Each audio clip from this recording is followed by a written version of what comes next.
আপনি শুনে আশ্চর্য হয়ে যাবেন। এই হাদিসটা গতকালকে আমি মাত্র জেনেছি, সুবহানাল্লাহ, যে আল্লাহ যে একজন মুসলিম বান্দার সাথে কি করে, এটা শুধু আজকের পয়েন্ট আলোচনা করব, বাকি কথা আমরা পরে আলোচনা করব। সুবহানাল্লাহ। আপনার দায়িত্ব হচ্ছে, যেই দিন থেকে আপনার আকল হয়েছে, আপনি আল্লাহকে চিনতে পেরেছেন, ওই দিন থেকে মৃত্যুর পূর্ব মুহূর্ত পর্যন্ত আপনার দায়িত্ব আপনার ঈমানকে বাঁচিয়ে রাখা। এটা আপনার দায়িত্ব, এটা আল্লাহ করবেন আপনাকে। আল্লাহ বলছে তুমি আল্লাহর সাথে শিরিক করো না, এনিহাউ, কোনো অবস্থাতে। যদি কোনো ব্যক্তি এই কাজটা করতে পারে, তাহলে মৃত্যুর মুহূর্তে জানেন কঠিন পরিস্থিতি হয়।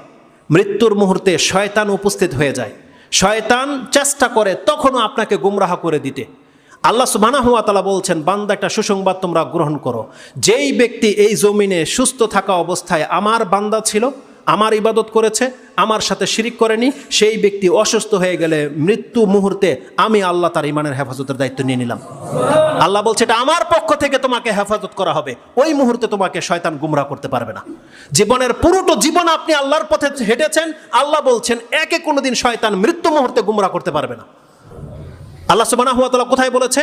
কোরআনে আল্লাহ সুবহানাহু ওয়া তাআলা সূরা ফুসসিলাত হামিম সাজদা 41 নম্বর সূরার 30 নম্বর আয়াত আল্লাহ বলছেন, ইন্নাল্লাযিনা ক্বালু রাব্বুনাল্লাহু সুম্মা ইসতাকামু, যেই ব্যক্তি বলবে আমার প্রতিপালক আল্লাহ, আর এটা বলার পরে সে এটার উপরে স্ট্রিক্ট থেকেছে, স্থির থেকেছে, কায়েম থেকেছে, আল্লাহ বলছেন তাতানাজ্জালু আলাইহিমুল মালাইকা আল্লা তাখাফু ওয়া লা তাহজানু ওয়া আবশিরু বিল জান্নাতি আল্লাতী কুনতুম তুআদুন নাহনু আউলিয়াউকুম ফিল হায়াতিদ দুনিয়া ওয়া ফিল আখিরাহ ইলা আখিরিল আয়াত।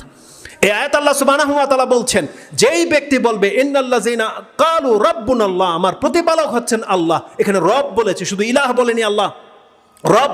তার মানে রব হচ্ছে আপনার জীবনের যত প্রয়োজন আছে যিনি পুরা করে তিনি হচ্ছে আপনার রব।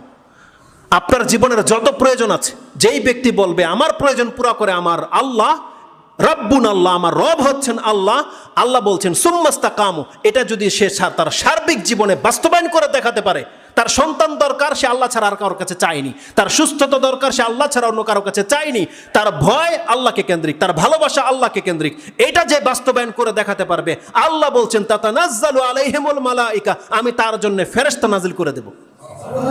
ইমাম বুখারী রাহিমাহুল্লাহ বলছেন কখন ফেরেশতা নাজিল করা হবে? ইনদাল মৌত।